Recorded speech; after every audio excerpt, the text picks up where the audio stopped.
Yeah, KR in the zone. When it's time for the moment, you already know. Flip the channel, hear that voice. Big stakes, big stage, one choice. From the coin toss to the last shot, he break it all down on the spot. Sideline swagger, zip up jacket. Notes in the pad, whole board mapped it. Every city, every loud crowd chanting. If the trophy on the line, he's standing. It's the KR Big Game Show. You feel that buzz soon as lights go. If it's win or lose, he gon' be there. Talking every play like fresh air. Bills Mafia riding, full nation loud. Big smile steady in the tenses crowd. When the big game hit, he on call for show. It's the KR Big Game Show. KR in the zone. When it's time for the moment, you already know. Ladies and gentlemen, the KR Big Game Show with your host, Big Game Kerry Reeves. What's up? Good evening, everybody. What's up? What's up? How's everybody on this Tuesday night? Hope the weekend was great. The weather is kicking up warm and everything is getting hot as we're heading towards the return. We got the return of the NHL. We got college basketball in its last regular season week for the men. Women's got tournaments starting up tomorrow. It's going to be a lot of fun. Let's get into it. Thank you, everybody, for joining us tonight. And thank you for watching that Rebels with a Cause channel. We're still over 20,000 views. Keep punching that like button and sharing our cause to gain others to enjoy it. And remember, the opinions and views of KR's Big Game Show are not of any organizations and entities. They are solely of the ROX family and guest panelists' views. Smash that like button and share us and get a chance to listen and watch our cast. If you're not watching live, watch it again on tape. Hit that like button, hit that smash button. And tonight, please join our chat box. If you're on, come on live with us tonight for 5 minutes to speak your piece. And I've got the link right here. If anybody wants to join on, there's our link right there. If anybody wants to come on for a few minutes, share your piece. Let's get things going. We got college basketball, and it's going hot and heavy right now, man. With this past weekend going on, Duke has blasted Virginia, Florida with Arkansas, Arizona, and Michigan stomps Illinois. We have Duke as the ACC regular season champions. We have Florida, as of tonight, will be the SEC regular season champions. Arizona is the regular season Big 12 champion. Michigan is the regular season Big 10 champion. We've got UConn that's going to clinch and be the regular season Big East champions tonight. We've got guys up for number one seeds. We got double buys still on the line for next week's tournaments with the men. Right now, who are your four seeds? Who would your four number one seeds be right now if the tournament were to start up right now? Because 2 weeks from this past Sunday is the selection Sunday. Right now, my number one seeds would be, obviously, Duke would be the overall number one. I would have Arizona number one seed. I'd have Michigan as a number one seed. And my fourth number one seed, I'm going to shock I'm not going to shock too many people, but I think Florida is one of the best 7 teams playing in the country right now. I think they will be the fourth number one seed. UConn, it seems like them and UConn are battling out for that last number one seed, according to everybody, bracketologists everywhere from Jerry Palm, Joe Lunardi, Mike DeCorfey of Fox. Everybody's believing that UConn and Florida is battling for the fourth number one overall seed. This is going to be an electric week. You got the action that was unbelievable. Duke keeps rolling along, not just beating Michigan, but they've beaten the next 3 ACC opponents by at least 20 points each. It's unbelievable what they're doing. Carlos Boozer Jr. is just stepping up, and he looks like he's going to be the ACC, not only the ACC Player of the Year, but he's probably going to be the National Player of the Year. Very impressed with Arizona.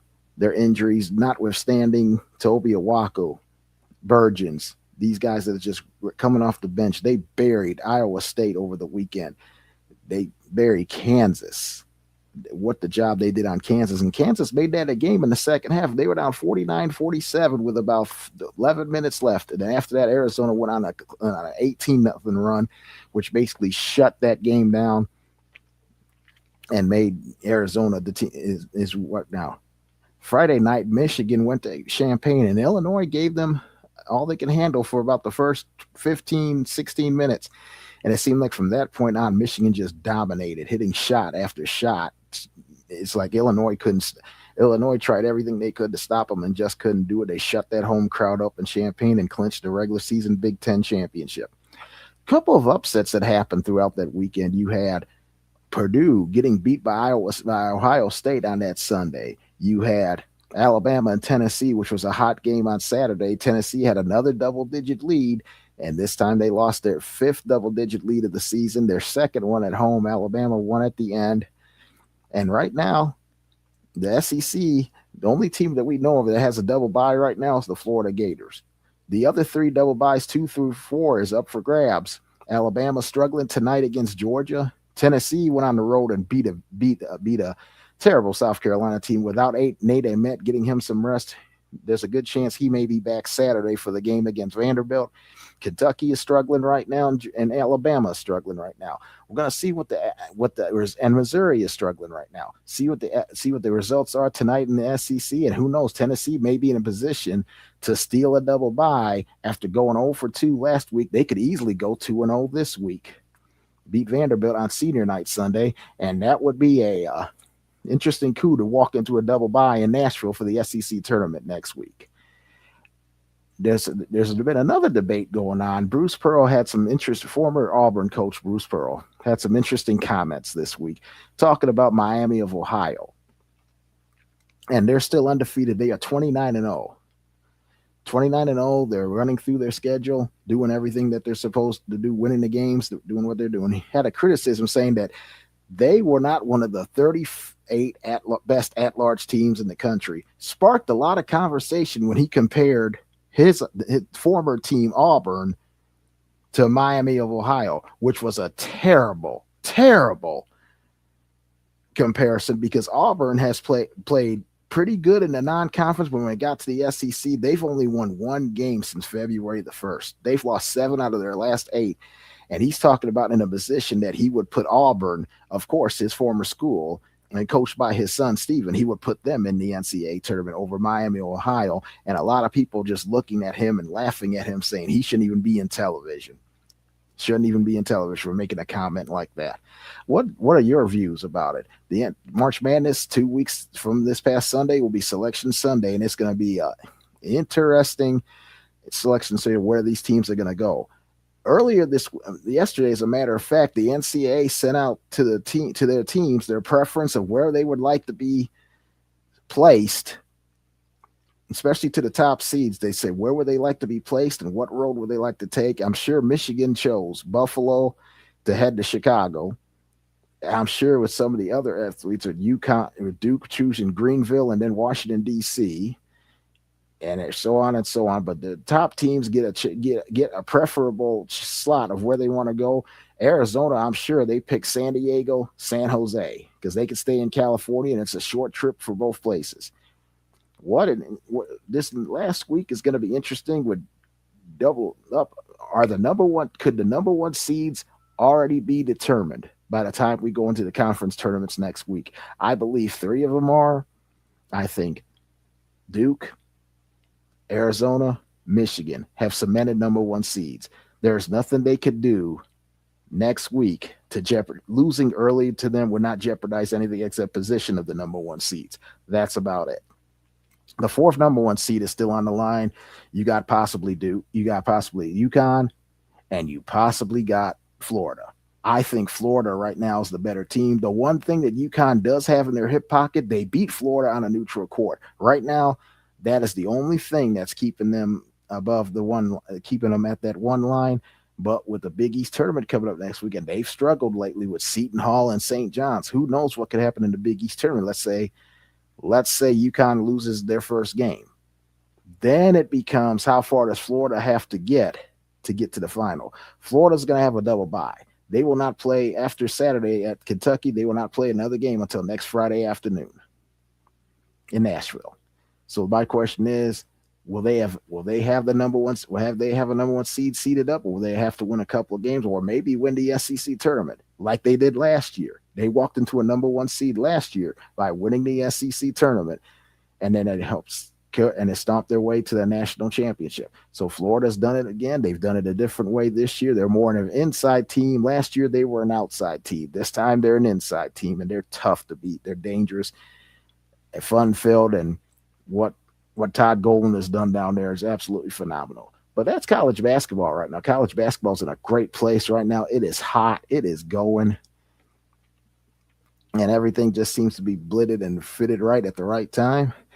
If you're out there listening, there's a link. You want to come on for a second, share your comments, or come on and talk for about 5 minutes, that would be pretty cool.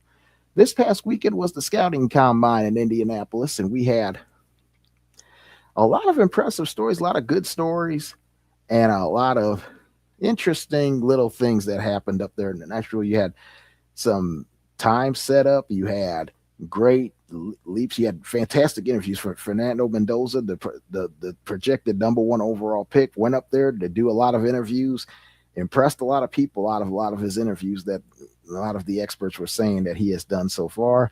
A lot of the athletes on the field were really great. And I'm going to save, I have a They Stink tomorrow, and it has something to do with the NFL Combine, but I'm going to save it for tomorrow night with with Rebels with the Cause, because it'll be a good one, and I think it'll be one that James will really begin to appreciate.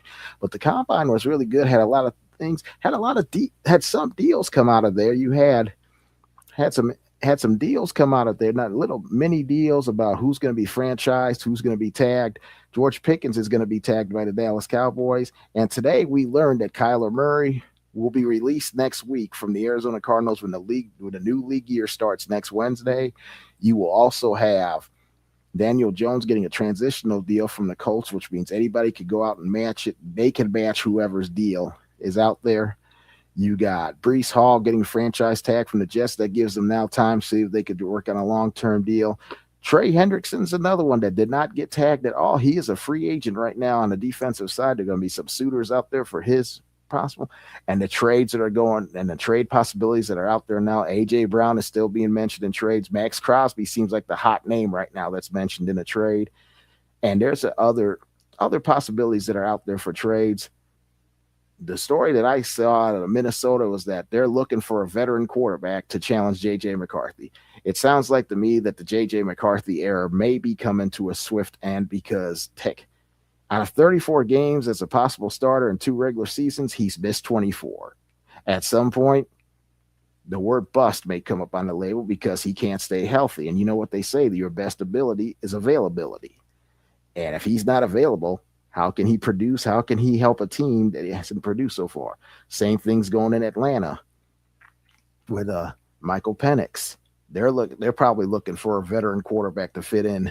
And Kyler Murray has got some options, and Atlanta's another option. Miami is another option. They haven't decided they will decide this week what they're saying, what's going to happen with Tua. So I'm waiting to see what shoe drops on that decision. This next week and a half, before the new season of the NFL begins, is going to be very interesting. You're going to see some teams shore up their cap, shore up the contract, get ready to start getting into spring ball, getting into spring workouts, get ready for the draft coming up in April. We're going to talk a lot more about the draft in the next few weeks, because I'm going to try to put together a couple of mock drafts, in my opinion, find out where some of these people are going to go. A lot of names are going right now, like Jeremiah Love is a hot name, and Bain and Richard out of Miami. Those are hot names right now. Mendoza looks like the overall number 1 pick, and I believe he will be, unless the Raiders get a sweetheart deal that they just can't say no to. That's the only way he doesn't end up as the number 1 pick. It's going to be an interesting draft. There's a lot of great skill players in this draft. There's going to be a lot of players available, not just at 1 through 10, but all the way through. You got quality players. The battle right now, the guy who they said impressed the most going out in the combine would be Ty Simpson. Ty Simpson, the quarterback from Alabama, right now is they have some projections have him as a late first round, early second round quarterback drafted, depending on which mock draft you're looking at. Some say the Steelers at 21, some say the Jets down at 27. Who knows? It depends on what scouting report, what mock draft you're looking at. It's going to be an interesting way to see how he responds to interviews, and we got a lot of pro days that will probably be coming up starting now in the next 6 weeks. So we're going to find out through pro days what these scouts really think of these guys as they go through as they go through their pro days and get ready, and their more interviews and more types of stuff to get ready for the NFL draft. It's going to be interesting. It's going to be fun to see. It's going to be really a challenge to see what happens with everybody else. Tennessee baseball had an interesting weekend down in Houston. They played the Champs Classic down in Houston, which they have done the last 4 years, and they've actually had a pretty good record playing down there the last few years in Minute Maid Park in Houston. They took 2 out of 3 this past weekend. The one loss was to UCLA, who right now is the number one overall team, number one team in the nation in baseball, and they beat another Big 12 team in Arizona State and an ACC team in Virginia Tech. Very good performances by the pitching staffs down there in Houston. The UCLA game was a little bit got out of control early, but the pitching settled down. But then Arizona State, Virginia Tech, they pitched really well, hit timely home runs. Tonight they played ETSU, and the last I saw, they were winning 7-1, and I think that was the final score at Lindsey Nelson Stadium. If somebody knows the score, let me know. 7-1 out at Lindsey Nelson Stadium as they get ready for this weekend series. And then next weekend, I believe, is the beginning of SEC play. Tennessee softball keeps rolling along. They won tonight. Interesting injury news tonight. Karen Pickens, the top pitcher in college softball, had a little bit of shoulder trouble tonight against Belmont. She only threw 14 pitches, but Tennessee still got a run and hung on and won 1-0 over a pretty scrappy Belmont team. But of course, the focus right now is what's going on with Karen Pickens. They're looking at her MRIs. Hopefully we'll find out more later tonight or sometime tomorrow from Coach Karen Weekly. But that's something to definitely keep your eyes on as the season goes on. Weather's changing, everything's Tennessee. They're still number one in softball. They haven't lost a game. They're still pretty good. SEC play opens up for them this weekend. So it'll be interesting to see how they go to the college. Going on college softball, seeing what's going on up there. The NHL, I love it. This NHL is back in session after the Olympic break. It's great. It's fantastic seeing all of Team USA, the men's hockey team, being recognized by the individual teams. Tonight's recognition happened in Buffalo with Tage Thompson for the Sabres and Jack Eichel, former Sabre, who now plays for the Golden Knights, was also honored too. He will be honored later this week as he has his first home game this week, and he will be honored in Las Vegas. But a wonderful ceremony as they showed highlights of both of Tage Thompson, of his 3 goals and everything he contributed to Team USA. And it was a great presentation. And also the trainer for the Buffalo Sabres was the trainer for Team USA, who also got a gold medal, and the president and the trainer for the Las Vegas, the Golden Knights, was on the Finland team that won the bronze. So that they had a great job. And Thomas Dahlin, who was the captain for Buffalo, who was on the Finland team, also had a bronze, and he was honored tonight too. But it's great to see all everywhere you go, all the Americans that played on these teams were honored. Minnesota, New York, New Jersey, Philly, everywhere you go, everybody was honored, and it was a wonderful, wonderful thing to see them going back. Right now, the hottest bit in the NHL going on right now is the battle for the playoff, battle for the top seed. My Sabres are now in the second position, only 2 points behind Tampa Bay for the number 1 spot, and 4 points behind. They're 2 points behind Tampa for second. They're 4 points behind. I forgot who else, but they're also behind for the number 1 spot. They're challenging for the number 1 spot to get home ice advantage throughout the playoffs. The West is getting very backed up too, with Las Vegas leading the West, but with less than 20 games left, now that the break is over, you're going to see a lot of games as they rush to that finish line to get ready for the playoffs in mid-April. It's going to be a lot of fun. Great to see hockey back. Great to see the fans come out and support their teams. Great to see the teams recognizing the U.S. men's hockey team. Fantastic, the job they did over in Milan. Top notch, unbelievable. Beat Canada. Mwah. Chef's kiss right off base, because that was a great effort, great win. Buffalo, you got Buffalo, Montreal, the Islanders, who are hot teams in the East. You got Las Vegas, you got Colorado, you got Minnesota, who are hot in the West. It's going to be a lot of fun heading towards the end of the NHL hockey season. And as we continue, we got some other stuff going on. The poll came out this week, and it's an interesting poll in college basketball. Of course, you got You got Duke being number 1. Of course, Arizona's number 2. Not much has really changed in the poll this week. The only thing I will mention this week when it comes to the polls, you had Iowa State drop down because they lost their home to Texas Tech, who's really impressing me as a big time threat to win the national championship. You got Virginia, who lost to Duke. You got St. John's. You got Alabama, who only moved up really one spot after beating Tennessee. Tennessee actually lost only one spot moving down. And action's still going on tonight. You got Alabama struggling with Georgia. You got Kentucky struggling at Texas A&M, where they're getting beat now by 20. Alabama is still getting beat in Georgia. This could be a bumper night for Tennessee. This could be a bumper week for Tennessee because they're getting results that they needed to move up to that double bye. But what a great time college basketball is. This is the last week of the regular season. You got a lot of senior nights that are going to start going on. It's going to be very emotional, very tight, very tough. And it's tough for kids to leave. Women's tournaments get going. I'm dying to see how the women are going to shape out. UConn, we all know, is probably going to win their conference tournament. SEC is going to be interesting with the women's team. We got South Carolina, LSU, Texas.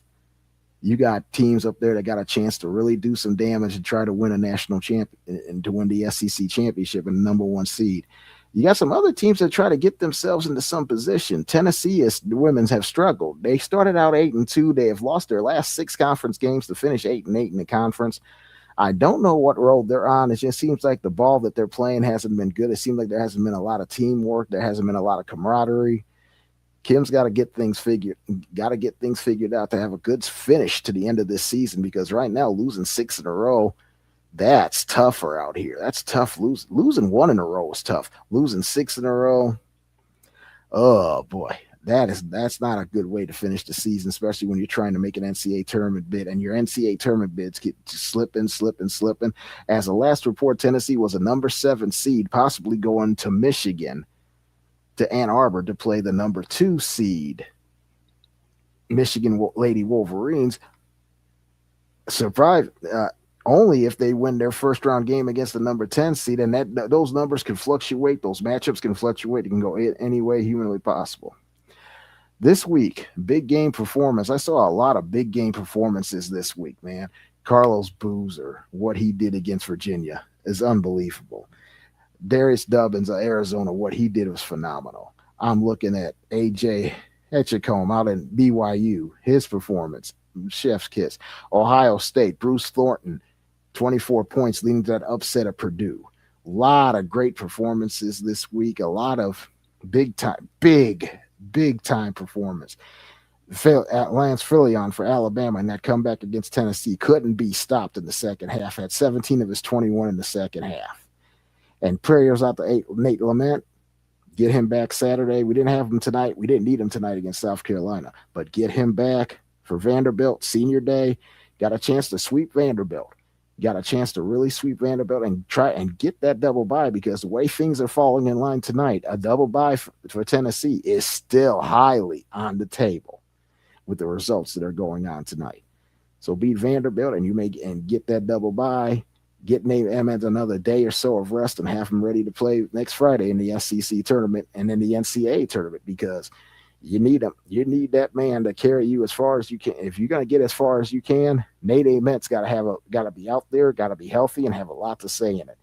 Tonight's game, they played really well against South Carolina. It was an inside game they used tonight in substitute. Jacob Gillespie he balled, but he did it in a different way. He had 12 points, but he had 13 assists. Very impressive. Felix Opara had 20. J.P. Estrella had 22. Basically, it was just a dunk fest tonight against South Carolina. They dunked and dunked and dunked and dunked. Every chance you looked up, there was a dunk. Every chance you looked up, there's a rebound, there's a steal, there's a dunk. They did everything you're supposed to do. They beat a team who's 12-17. You're supposed to beat a team by 19 points when you're 12-17. And get themselves ready. Ladies, get themselves ready for another one. You got big game stuff this week. We got a lot of games to finish the season, finish the weekend. This weekend, you got Duke, North Carolina. You got Tennessee, Vanderbilt. You got a lot of big time college basketball games this weekend. Oh man. Okay. You got a lot of big time games this weekend. Here we go.